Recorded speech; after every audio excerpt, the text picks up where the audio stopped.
আপনি ভোগ বিলাস যাই করেন, মৃত্যুর পরে সব শেষ হয়ে যাবে। মৃত্যুর পরে আপনি যা করেছেন সব নিঃশ্বাস হয়ে যাবে, ধ্বংস হয়ে যাবে, আপনার কোনো কাজে আসবে না। এই নিয়ামতগুলো, এই আপনার ধন সম্পদ যাই বলেন, আপনি যা অর্জন করবেন জীবিত অবস্থায় তা একসময় শেষ হয়ে যাবে। অর্থাৎ মৃত্যুর সাথে সাথে আপনার সব কিছু শেষ হয়ে যাবে। এজন্য সহিহ আল বুখারী জিলদে সানির মধ্যে বলা হয়েছে, হাজাল মালু হুলওয়াতুন খুদরাতুন, দুনিয়ার সম্পদটা মিষ্টান্ন সবুজের ন্যায়। মিষ্টান্ন সবুজ, যেমন মনে করেন কৃষক, সেই কৃষি ফলন করে, তার ফসল ফলন করে, উৎপাদন করে, এক সময় সেগুলো পাকার পরে সেগুলো কৃষক ঘরে আনে, এক সময় সেগুলো খেয়ে নিঃশ্বাস হয়ে যায়। ঠিক অনুরূপভাবে পৃথিবীর যুগে আমরা যাই কিছু করি, এগুলো আমাদের মৃত্যুর সাথে সাথে সব ধ্বংস হয়ে যায়, সব শেষ হয়ে যায়। কথা বলেন ঠিক কিনা? শেষ হয়ে যায়। আপনি যদি চেষ্টাও করেন আর এগুলো ভোগ করতে পারবেন না, এগুলো আর কোনো কাজেই আপনার আসবে না। এই জন্য দুনিয়ার এই ক্ষণস্থায়ী জীবন, দুনিয়ার এই সুখ শান্তি, এটা ক্ষণস্থায়ী। মৃত্যুর পরে যেটা, সেটা হচ্ছে চিরস্থায়ী, সেটা হচ্ছে চিরস্থায়ী। সেটা কখনো নিঃশ্বাস হবে না, কখনো শেষ হবে না। সেটা অনন্তকাল আমি আপনি পেতে থাকবো, আমি আপনি পাবো। সম্মানিত হাজিরিন, এই জন্য দুনিয়ার ক্ষণস্থায়ী সুখ যাতে আমাদেরকে পরকালের চিরস্থায়ী সুখ থেকে বঞ্চিত না করে, এজন্য কোরআনুল কারীমের 22 নম্বর পারার সূরা ফাতিরের মধ্যে আল্লাহ রাব্বুল আলামিন কথাটি বলে দিলেন। আল্লাহ রাব্বুল আলামিন ঘোষণা করলেন, সারা পৃথিবীর মুসলমানদেরকে বললেন, সারা পৃথিবীর মানব জাতিকে বললেন, বিশ্ব মানবতাকে বললেন, ইয়া আইয়ুহান নাস, হে মানব মণ্ডলী, হে বিশ্বের মানুষগুলো, হে বিশ্ব মানবতা, হে বিশ্ব বসুন্ধরার মানুষগুলো, ইন্না ওয়াদাল্লাহিল হক, নিশ্চয় আল্লাহর ওয়াদা সত্য, আল্লাহর প্রতিশ্রুতি সত্য। আল্লাহ যে আমাদেরকে পরকালের কথা বলেছেন, মৃত্যুর কথা বলেছেন, জান্নাতের কথা বলেছেন, জাহান্নামের কথা বলেছেন, কিয়ামতের কথা বলেছেন, মিজানের কথা বলেছেন, ফুলসিরাতের কথা বলেছেন, পরকালের জাহান্নাম জান্নাত যেই কথাগুলো বলেছেন, এইগুলো অবশ্যই সংগঠিত হবে। এই বিষয়গুলো সত্য। সুতরাং তোমরা এই সত্য বিষয়কে সত্যভাবেই তোমরা জানো। ইন্না ওয়াদাল্লাহিল হক, নিশ্চয় আল্লাহর প্রতিশ্রুতি, আল্লাহর ওয়াদা, আল্লাহর প্রতিজ্ঞা, এটা সত্য। ফালা তাগুররান্নাকুমুল হায়াতুদ দুনিয়া, তোমরা দুনিয়ার মোহে পড়ে, দুনিয়ার ভোগ বিলাস পড়ে, দুনিয়ার মধ্যে পড়ে তোমরা পরকালকে ভুলে যেও না। তোমাদেরকে যাতে কোনো প্রতারক তোমাদেরকে প্রতারণায় না পেলে, তোমাদেরকে কোনো ধোঁকাবাজ যাতে তোমাদেরকে ধোঁকায় না পেলে। আর সেই ধোঁকাবাজকে, সবচেয়ে বড় ধোঁকাবাজ মানুষের জন্য হচ্ছে শয়তান। আল্লাহ রাব্বুল আলামিন এটা বলে দিলেন, ওয়ালা তাগুররান্নাকুমুল হায়াতুদ দুনিয়া ওয়ালা ইয়াগুররান্নাকুম বিল্লাহিল গরুর। আল্লাহ বলেন, নিশ্চয়ই শয়তান তোমাদের কি শত্রু, শয়তান হচ্ছে সবচেয়ে প্রতারক, ধোঁকাবাজ। শয়তান যাতে তোমাদেরকে ধোঁকায় না ফেলে। মানুষের জন্য সবচেয়ে বড় শত্রুকে শয়তান, সবচেয়ে বড় প্রতারক হচ্ছে শয়তান। শয়তান আমাকে আপনাকে পরকাল সম্পর্কে ধোঁকা দেয়, পরকাল সম্পর্কে সে প্রতারিত করে। এজন্য আল্লাহ রাব্বুল আলামিন আমাকে আপনাকে বিশ্বের মানুষগুলোকে জানিয়ে দিলেন যে তোমরা এই শয়তানের ধোঁকায় পড়ো না। নিশ্চয়ই শয়তান তোমাদের শত্রু।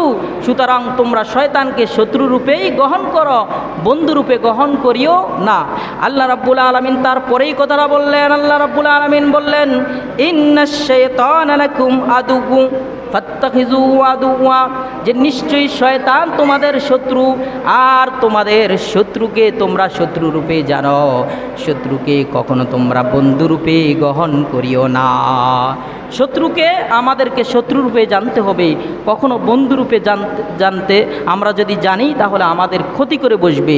শয়তান আপনাকে আমাকে কি করবে? জাহান্নামী বানিয়ে দিবে। কারণ শয়তান আমাকে আপনাকে ডাকে জাহান্নামের দিকে।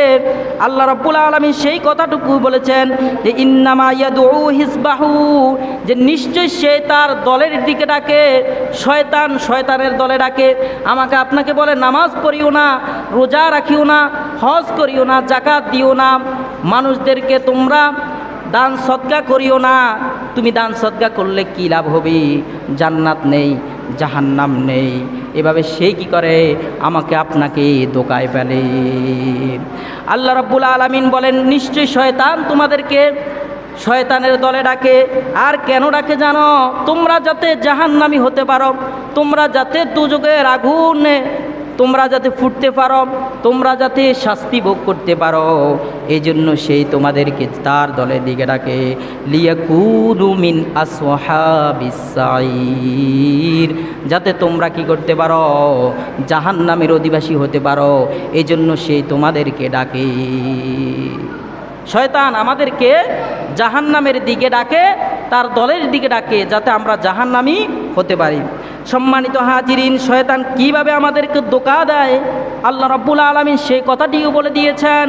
আল্লাহ রাব্বুল আলামিন বলেন ক্বালা ফাবিমা গাওয়াইতানি লাকুদান্না লাকুম সিরাতাকাল মুস্তাকিম। শয়তান বলল আমি বনি আদমের সিরাতাল মুস্তাকিমের পথে বসে থাকব, অর্থাৎ জান্নাতের পথে সে বসে থাকবে, ইসলামের পথে বসে থাকবে, দ্বীনের পথে বসে থাকবে, সৎ কাজে সে বসে থাকবে। সে আপনাকে ধোঁকা দিবে সামনের দিক থেকে। সুম্মা লাতিয়ান্নাহুম মিন বাইনি আইদিহিম ওয়া মিন খালফিহিম ওয়া আন আইমানিহিম ওয়া আন শামাইলিহিম ওয়া লা তাজিদু আকসারাহুম শাকিরিন। শয়তান আল্লাহকে বলল যে আমি বনি আদমকে ধোঁকা দিব সামনের দিক থেকে, পিছনের দিক থেকে, ডান দিক থেকে, বাম দিক থেকে। সামনের দিক থেকে অর্থাৎ ডান দিক থেকে, অর্থাৎ আপনি যখন ভালো কাজ করবেন বললে কেন তুমি ভালো কাজ করো? পৃথিবীতে কত মানুষ আছে ভালো কাজ করার।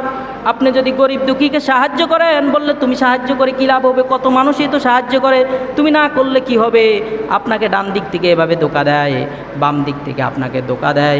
সে আপনাকে বলে এই দুনিয়ায় চিরস্থায়ী, দুনিয়াতে তুমি চিরকাল থাকবে, তুমি দুনিয়ার জন্য কামাই করো, তুমি দুনিয়ার জন্য তোমার পরকালকে তুমি কি করে দাও? বিসর্জন করে দাও। পরকাল বলতে কিছু নাই, কিছু নাই। সে বলবে আন্না লা জান্নাতা, কোনো জান্নাত নেই, নিশ্চয়ই কোনো জান্নাত নেই। ওয়ালা হিসাবা, কোনো হিসাব দিন নাই। ওয়ালা বাআসা, কোনো পুনরুত্থান নাই। এভাবে সে কী করবে? আপনাকে আমাকে ধোঁকা দিবে। আজকে আমাদেরকে এভাবে ধোঁকা দেয় শয়তান। শয়তান আমাকে আপনাকে ধোঁকা দেয়, বলে আন্না লা জান্নাতা, যে নিশ্চয়ই জান্নাত নেই। ওয়ালা নার, কোনো দুজক নেই। ওয়ালা বাআসা, কোনো পুনরুত্থান নেই। ওয়ালা হিসাবা, কোনো কি নাই? কোনো হিসাবের দিন নেই। এভাবে আমাকে আপনাকে ধোঁকা দেয়। কোথা থেকে? আপনাকে আমাকে ডান দিক থেকে, বাম দিক থেকে, সামনের দিক থেকে, পিছন দিক থেকে, এভাবে শয়তান কি করে? ধোঁকা দেয়। এটা তাফসিরে ইবনে আব্বাসের মধ্যে এই ব্যাখ্যাটা এসেছে, এই আয়াতের ব্যাখ্যাটা, যে শয়তান আমাদেরকে বলে জান্নাত নেই, জাহান্নাম নেই, পুনরুত্থান নেই এবং হিসাবের নিকাশ এর দিন নেই। সুতরাং তোমরা কেন ভালো কাজ করবে, সৎ কাজ করবে, পরকালের জন্য কেন তোমরা কাজ করবে? এগুলো তো কিছুই নেই। এভাবে আমাদেরকে সে কী করে? ধোঁকা দেয়। সম্মানিত হাজিরিন, এই জন্য আমাদেরকে শয়তানের ধোঁকায় না পড়ে আমাদেরকে আল্লাহর ইবাদতবন্দি করতে হবে। আমাদেরকে পবিত্র মাহে রমাদান আল্লাহ তাআলা দিয়েছেন, এটা প্রশিক্ষণের মাস। আমরা যাতে এই মাসে প্রশিক্ষণ গ্রহণ করে বাকি 11টি মাস আমরা যাতে এভাবে আমল করতে পারি, এজন্য আল্লাহ রাব্বুল আলামিন এই পবিত্র মাস আমাদেরকে দিয়েছেন।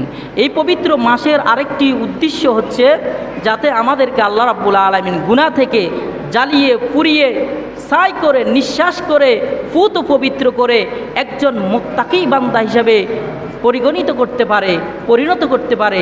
এজন্য আল্লাহ রাব্বুল আলামিন পবিত্র মাহের রমাদান আমাদেরকে দিয়েছিলেন। এজন্য আমাদের উচিত হবে, আমাদের কর্তব্য হচ্ছে আমরা যাতে কী করতে পারি? এই পবিত্র মাসে যে আমরা তাকওয়া অর্জন করেছি, নামাজ পড়েছি। আপনি দেখেন আমরা এশার নামাজের সময় আমরা ৩৫ রাকাত নামাজ পড়েছি, কথা বলেন ঠিক কিনা? ৩৫ রাকাত নামাজ যদি কোনো মানুষ রমজানে পড়ে তাহলে তার জন্য 11 মাসে 15 রাকাত পড়া কি কঠিন না সহজ? কথা বলেন, কঠিন না সহজ? সহজ। তাহলে আর দেখেন আমরা চেহারি খাওয়ার সময় উঠছি, ওই সময় কয়টার সময়? 3টার সময়। ওই সময় যদি যে প্রতিদিন 30 দিন যদি কেউ পরে ওঠে তাহলে পরের যে 11 মাস তার জন্য এটা সহজ না? সহজ। তাহলে ওই সময় আপনি সেহরি খাইতেন আর উঠবেন না, ওই সময় আপনি উঠবেন তাহাজ্জুদের জন্য, কিয়ামুল লাইল করার জন্য। যদি আপনি এভাবে কিয়ামুল লাইল করেন তাহলে আপনি সফলতা অর্জন করতে পারবেন। কারণ যে ব্যক্তিটা তাহাজ্জুদ পড়বে সে ব্যক্তিটার দুনিয়া আখেরাতে আল্লাহ রাব্বুল আলামিন বারাকা দান করবেন। ওই সময় যা চায় মানুষ আল্লাহ তাআলা তা কবুল করেন দোয়া কবুলের সময়। এবং কি রাসূল করিম সাল্লাল্লাহু আলাইহি সাল্লাম বলে দিয়েছেন যে মানুষের জন্য সহজে জান্নাতে যাওয়ার 4টি বিষয় বলে দিয়েছেন। তার মধ্যে একটি হচ্ছে রাতে তাহাজ্জুদ পড়া। রাতে তাহাজ্জুদ পড়লে মানুষের ভাগ্য আল্লাহ তাআলা পরিবর্তন করে দেন। মানুষের ওই সময় যা চায় আল্লাহর কাছে আল্লাহ রাব্বুল আলামিন তা কি করেন? কবুল করেন। আল্লাহ রাব্বুল আলামিন তাকে সেরকম দান করেন। সম্মানিত হাজিরিন, আল্লাহ রাব্বুল আলামিন কুরআনুল কারীমে বলছেন ক্বাদ আফলাহা মান তাযাক্কা ওয়া যাকারা ইসমা রাব্বিহি ফাসাল্লা। আল্লাহ রাব্বুল আলামিন বলছেন ওই ব্যক্তি সফল যে ব্যক্তিটা কি করেছে? তার আত্মাকে, অন্তরকে, কলবকে পরিশুদ্ধ করেছে, পুত পবিত্র করেছে। আত্মাকে পুত পবিত্র করতে হলে আমাদেরকে সৎ কাজ করতে হবে, অসৎ কাজ থেকে আমাদেরকে কি করতে হবে? ফিরে থাকতে হবে। এবং সকাল সন্ধ্যা আমাদেরকে আল্লাহ রাব্বুল আলামিনের জিকির করতে হবে। জিকিরের মাধ্যমে কলব কি হয়? পরিশুদ্ধ হয়, পুত পবিত্র হয়। রাসূল করিম সাল্লাল্লাহু আলাইহি সাল্লাম বলেছেন লিকুল্লি শাইইন সিকালাতু ওয়া সিকালাতু কুলুবু ইলা যিকরিল্লাহ। বলছেন যে প্রত্যেকটা বস্তুকে